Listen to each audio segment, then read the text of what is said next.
محترم دوستانو ستړي مشئ د ډیجیټل چین پروګرام ته مو زه غوټۍ هرکلی کوم.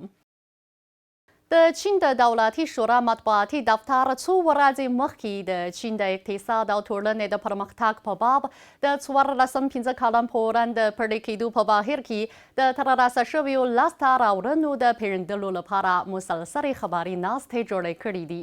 د نړیوال بازار په څېړنیو کې اغېزمن برانډونه د یو هېواد د اقتصاد د باکیفیت او پرمختګ نښه بلل کېږي او د برانډونو آبادول په نړۍ کې د یو هېواد د عمومي قوت د پیاوړتیا لار هم ده. له تېرو 5 کلونو راهیسې چیني تصدیو د نوښت په رڼا کې چټک پرمختګونه موندلي او لا زیات غوره مشهور او ځانګړتیا لرونکي چیني برانډونه نړیوال بازار ته ننوتلي دي. نو زه به په نننۍ پروګرام کې د ګڼو شمېرو له مخې اړوند معلومات درته وړاندې کړم. د چین د پوهنې ملکیت حق د ملي ادارې شمیرنه ښیي چې د نړۍ په مخکښو 15,000 برانډونو کې د چیني برانډونو عمومي ارزښت 1,280 میلیارډو امریکایي ډالرو ته رسیدلی دی چې دغه شمیر په نړۍ کې دوهم مقام نیسي. چین د پوهنې ملکیت حق د کارولو په برخه کې ډېرې لاسته راوړنې ترلاسه کړې دي. د معلوماتو له مخې په 2020 کال کې په صنعتي چارو کې د چیني تصدیو د ابتکاراتو امتیازي حقونو د کارولو اندول 4.9 سلنه و او په 2024 کال کې دغه اندول 53.3 سلنې ته لوړ شوی دی. په 2020 کال کې د چین د کورنیو تولیداتو په عمومي اندازې کې د هغو صنعتي چارو د زیاتوالي د اندازې اندول 11.9 سلنه و کوم چې پکې ډېر امتیازي حقونه کارول شوي دي. په 2022 کال کې یې اندول 14.04 سلنې ته لوړ شوی دی.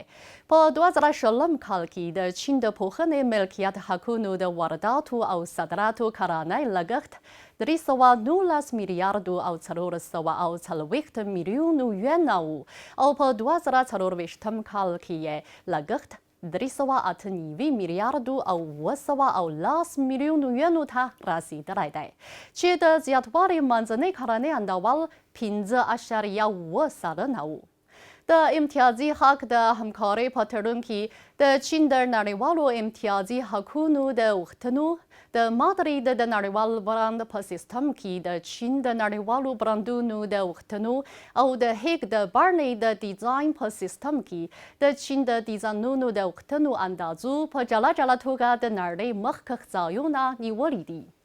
دغه راز چین د مصنوعي ځیرکتیا د معلوماتي او مخابراتي چارو د نویو انرژیو د موټرونو د انرژي د اساسي واحد د ټکنالوژۍ د بیولوژیکي طب او درمل او لمریزې انرژي په برخو کې د ګڼو مهمو او کلیدي تخنیکونو په باب د پوهنې ملکیت حقونه ترلاسه کړي دي او دا د دغه هېواد د علمي او تخنیکي خپلواکي د ساتنې او د نوي شکله تولیدي قوت د پرمختګ لپاره ښه زمینه برابروي. درنو دوستانو، نننۍ پروګرام په همدې ځای پای ته ورسید. بریالي اوسئ.